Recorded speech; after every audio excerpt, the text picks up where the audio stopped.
umumnya balance antara kemerdekaan politik dan kemerdekaan ekonomi. Nah, Indonesia termasuk negara yang sangat tidak berimbang. Kebebasan politiknya tinggi, kebebasan ekonominya sangat rendah. Akibatnya di situ terjadi banyaklah eksploitasi. Ya, eksploitasi artinya eksploitasi yang hanya menguntungkan kelompok-kelompok tertentu saja, baik itu eksploitasi sumber daya alam ataupun eksploitasi terhadap manusia lainnya. Nah, eksploitasi yang terlong-palong, kurang lebih begitu kalau kata Bung Karno dulu ketika waktu masih berkuasa. Nah, saya ingin membatasi ini bagaimana di masalah eksploitasi manusia atau atas manusia yang disebabkan oleh suatu situasi atau sistem ekonomi yang tidak merdeka ini. Itu. Jadi sebetulnya kalau menyangkut eksploitasi dari manusia ke manusia, ini kan ada dua yang harus kita lihat. Pertama dari sudut ekonomi, kedua dari segi politik dan hukum. Ya kan? Kalau dari segi ekonomi seperti yang saya sampaikan tadi, semakin sulitnya kehidupan dan kondisi kerja para buruh, itu secara langsung memang adalah ekses dari ketidakmampuan Indonesia meningkatkan efisiensi ekonominya, efisiensi produksinya. Ya, biaya produksi mahal, ya, kemudian biaya buruhlah yang ditekan, ya kan, supaya bisa efisien. Padahal harusnya yang ditekan kan biaya suap, biaya korupsi, ya, atau bahkan biaya listrik. Biaya listrik kita lebih mahal dari Cina, lebih mahal dari Vietnam, ya kan, 8 sen dolar per kilowatt hour. Kemudian biaya bahan baku kita selalu impor, ya kan. Kemudian biaya energi dan sebagainya, ya, gas kita sering dijual, sehingga pengusaha mebel buruhnya di PHK karena kekurangan pasokan gas, ya kan. Biaya produksinya mahal itu di Indonesia, sehingga kemudian dialihkan efisiensinya ke gaji buruh. Yang kedua soal penegakan hukum dan pengawasan. Itu peraturan, undang-undang, permen dan sebagainya itu sudah puluhan, ya, yang semuanya mengungkapkan perlindungan intinya terhadap hak-hak pekerja, ya, baik pekerja dalam negeri maupun TKI. Tapi yang terlihat adalah dalam implementasi, dalam pelaksanaan, justru birokrasi adalah bukannya menjadi pelindung atau pelayan pelaksana undang-undang, peraturan yang udah ada, tapi justru menjadi salah satu yang berada di garis depan untuk menjadi bagian dari yang mengeksploitasi, bagian dari masalah, bukan solusi mereka. Iya, apalagi sekarang ini saya kira juga sudah bukan menjadi rahasia lagi bahwa aparat-aparat birokrasi ini justru seringkali menjadi pengumpul dana bagi para atasan mereka dan juga para politisi yang kemungkinan besar suatu saat menjadi atasan mereka. Karena sekarang posisi-posisi strategis seperti wali kota dan lain sebagainya kan berada di tangan politisi kan secara konstitusional. Itu kasus paling gamblang bagaimana birokrasi ini menjadi kalau kita bahasanya pengisap darah, ya. Karena jelas sekali itu dalam kasus tenaga kerja Indonesia di luar negeri, buruh migran, ya. Berbagai konvensi, berbagai peraturan itu sudah ada. Tapi seringkali birokrasi kita, khususnya dari Depnaker Trans, itu memberikan pengesahan pada PJTKI yang memang sudah tidak disurvei secara baik, belum memenuhi kriteria-kriteria pembentukan PJTKI yang baik, pelatihan yang harusnya 30 hari cuma 5 hari kemudian di ACC, ya. Itu kerjaan birokrasi. Nggak heran ketika kita kirim TKI ke Malaysia, ke Arab Saudi, mereka nyampe di sana, pekerjaan yang dijanjikan ternyata berbeda. Di sana harusnya mereka kerja di sektor formal, jadinya di sektor informal. Kalau di sana juga di sektor informal, mendingan di Indonesia aja. Ya, kalau sama-sama di sektor informal, ya, daripada di negeri orang. Jadi saya pikir memang dalam hal ini birokrasi kita menjadi handicap, menjadi penghalang besar kemajuan ekonomi. Saya kira, seingat saya dulu, Lee Kuan Yew ketika membangun Singapura, salah satu kiat dia adalah merombak birokrasi secara besar-besaran sehingga birokrasi di negara kecil itu bisa lebih efisien dan efektif dibandingkan perusahaan-perusahaan swasta, lembaga-lembaga swasta. Betul-betul profesional. Sehingga gaji pegawai negeri di sana pun lebih tinggi dari swasta secara rata-rata. Kalau menurut Anda setuju nggak kalau hal seperti ini diterapkan di Indonesia? Saya setuju. Saya kasih contoh aja yang paling menggelikan. Setelah otonomi daerah. Jadi jangan dikira otonomi daerah ini membawa kesejahteraan dan kebaikan, ya. Dalam beberapa hal membawa problem besar. Dinas-dinas tenaga kerja di daerah-daerah sekarang kan tidak lagi ditunjuk oleh Depnaker pusat, tapi karena otonomi daerah mereka ditunjuk oleh Pemda. Banyak sekali kasus di mana dinas pertamanan, orang yang dulunya kerja di dinas pertamanan digeser ke dinas tenaga kerja. Orang yang dulunya bekerja di dinas pemakaman digeser ke dinas tenaga kerja. Dia tahu apa tentang masalah tenaga kerjaan, bagaimana mengatasi tenaga kerja di daerahnya. Dulu dia ngurusin rumput, dulu dia ngurusin pemakaman. Itu contoh. Itu menggelikan tapi juga membuat kita marah. Nah, jadi kalau kemudian bahwa ada satu upaya untuk merombak secara total birokrasi dari tingkat dirjen sampai ke bawah ya, bagaimana dirjen kemudian tidak harus berasal dari kalangan pegawai karir, bisa saja diambil dari kalangan profesional. Saya sangat setuju. Paling tidak untuk 10-20 tahun ini, sampai sebuah sistem ini tertata dengan baik, bisa dikembalikan ke model sebelumnya. Tapi ini kan kita butuh terobosan, karena kebobrokannya sudah parah betul. Jadi nggak bisa pakai jalur-jalur yang konvensional. Harus pakai terobosan, berani, bikin perombakan mendasar, gajinya naik nggak apa-apa. Tapi gaji naik kan berdasarkan kinerja, merit, prestasi. Bukan di awal belum nunjukin prestasi, udah naikin gaji. Belum tahu kerjanya gimana, baik apa enggak gitu. Di TV itu mungkin hampir setiap hari kita menyajikan berita-berita mengenai aksi buruh, ya, terutama yang kepemogokan yang seringkali disertai dengan aksi perusakan juga gitu.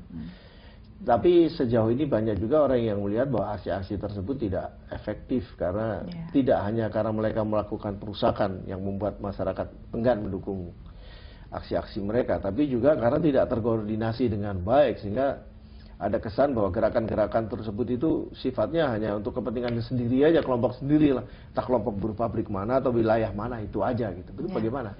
Ya memang ciri umumnya itu adalah fragmentasi ya, terpecah belah yang sangat tinggi. Karena jumlah serikat pekerja juga banyak. Jadi kebanyakan demonstrasi yang terjadi itu sebetulnya adalah buruh-buruh yang ter-PHK, kemudian nggak dapat pesangon, atau pengusahanya kabur, atau pesangonnya dicicil, atau malah dirumahkan tanpa sampai kapan nih, tanpa kejelasan ya. Jadi kebanyakan demonstrasi yang terjadi sekarang ini bukanlah pemogokan, bukanlah pemogokan dari buruh yang masih bekerja, tapi adalah reaksi karena buruh-buruh itu di PHK. Itu ya. Jadi mereka bereaksi, kami minta pesangon dong kalau di PHK, karena itu kan hak. Jadi 80% pemogokan adalah respon terhadap kebijakan PHK dari perusahaan.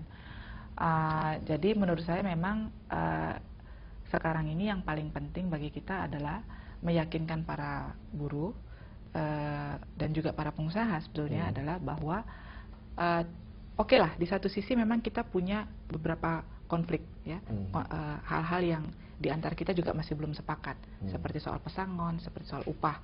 Itu di antara buruh dan pengusaha sering nggak ketemu tuh nilai yang pas berapa.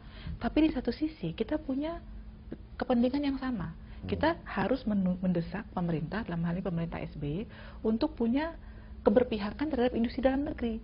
Jangan terlalu banyak memberikan peluang keberpihakan pada orang asing untuk menguasai ekonomi kita, tapi pada industri dalam negeri, supaya lapangan kerja bisa ada, supaya yang menganggur bisa bekerja kembali. Jadi di satu sisi memang ada konflik ya, dan ini inherent selalu dimanapun. Ya, tapi di satu sisi ada kepentingan bersama yang juga kepentingan bangsa. Nah, kita harus mendorong para buruh juga untuk menyadari yang satu ini, bahwa pengusaha di satu sisi memang bisa jadi satu saat menjadi orang yang harus kita tekan untuk mendapatkan hak, tapi di sisi lain pemerintah lah yang harus bersama-sama kita hadapi, karena sumber dari problem kemiskinan dan pengangguran justru ada di istana, di kabinet, di policy mereka. Gitu. Jadi perlu ada suatu pembangunan ekonomi yang bersifat nasionalis dan juga pro. Iya, pro tenaga kerja, pro employment based ekonomi. Iya. Ya. Apalagi kan Indonesia sekarang termasuk negara dengan tingkat pengangguran sangat tinggi. Sangat tinggi. Dan tingkat kemiskinan sangat tinggi juga. Iya. Jadi industri kita juga mengalami deindustrialisasi karena pemerintah lebih suka jual bahan mentah daripada bikin industri di sini kan. Jadi saya pikir dalam beberapa titik masalah ini sama. Cuma mungkin dari kalangan pekerja belum menyadari bahwa kerjasama dengan industri dalam negeri itu bukan berarti kemudian buruh tidak bisa menuntut haknya pada pengusaha, tidak. yang menjadi masalahnya adalah kebijakan pemerintah. Mari kita hadapi bersama supaya pemerintah mengubah diri secepatnya. Iya. Gitu. Tapi ada juga orang yang mengkritik sekarang ini bahwa suatu gagasan untuk memperbesar peran UKM ini adalah sebuah kesalahan besar gitu. Kenapa? Karena UKM ini tidak memberikan jaminan apapun bagi keselamatan, kesehatan dan masa depan para pekerjanya. Jadi sebaiknya yang diberi peran lebih besar itu adalah sektor formal. Ini yang pernah saya dengar dalam suatu diskusi di antara para pengusaha di sektor formal. Lalu bahkan ada seorang ekonomi yang mengatakan, kalau gitu kita formalkan aja sektor informal. Nah ini bagaimana ini? Jadi menurut saya karena pemerintah memang gagal dalam memperbesar dan menjaga, melindungi formal sektor ya ekonomi. Ya orang kemudian yang ter-PHK atau gulung tikar harus hidup, harus survive. Dan UKM, sektor informal menjadi alternatif dan yang nggak bisa dihindari. Jadi membesarnya sektor informal adalah akibat kesalahan dan kegagalan pemerintah. Jadi semakin sehat ekonomi adalah semakin besar sektor formalnya. Itu saja ukurannya. Jadi kita semua ingin semakin sektor informal mengecil, semakin besar sektor formal. Kita buruh senang sekali karena dia bisa jadi permanent labor kan, dengan gaji dan tunjangan pesangon yang baik gitu. Tapi karena pemerintah nggak mampu, ya semua rame-rame dagang pecel lele, dapat pesangon dagang bakso, bikin usaha kecil. Sifatnya kan jadi konsumtif kalau begitu. Ya dan perdagangan jadi. Perdagangan bukan selalu produksi. Iya, dan ini bukankah ini untuk jangka panjang sangat berbahaya gitu. Karena we don't produce anything. Sehingga ketika kita butuh benda-benda yang real yang kita butuhkan, terpaksa harus mengimpor. Dan ini saya kira juga mungkin ya juga perlu kita perhatikan faktor Cina ya. Karena Cina itu sekarang kan sudah melakukan akta perdagangan bebas dengan ASEAN. Di satu sisi mereka bisa menjadi pemasok yang luar biasa terhadap kebutuhan terhadap barang-barang murah di pasar Indonesia. Tapi di lain sisi juga Cina ini juga sekarang menjadi penyerap modal yang luar biasa dari seluruh dunia, termasuk modal-modal dari Indonesia. Bukankah ini suatu ancaman yang sangat mengkhawatirkan gitu. Apalagi kenyataan membuktikan banyak pengusaha-pengusaha Indonesia yang membangun hotel, restoran, bahkan industri-industri manufaktur cukup besar di Cina sana. Ini bagaimana menurut Anda cara mengatasinya supaya betul-betul terjadi suatu hubungan yang bersifat berimbang antara ASEAN, Indonesia dan Cina? Itu pemerintah dari tahun 2002 kemana aja ya? Jadi mereka tanda tangan CAFTA itu, China Asian Free Trade, itu kan tahun 2002. Mereka punya waktu 7 tahun, 8 tahun untuk menyiapkan diri. Itu 8 tahun Menteri Perdagangan, Menteri Industri, Kabinet Indonesia Bersatu itu kemana saja? Itu pertanyaan kita. Sampai kemudian begitu 1 Januari CAFTA masuk ya, semua produk Cina masuk, 8.000 item, itu kita menjerit-jerit pengusaha karena belum siap. Jadi ini betul, itu sudah kelihatan ya, bekerjanya pemerintah untuk melindungi industri.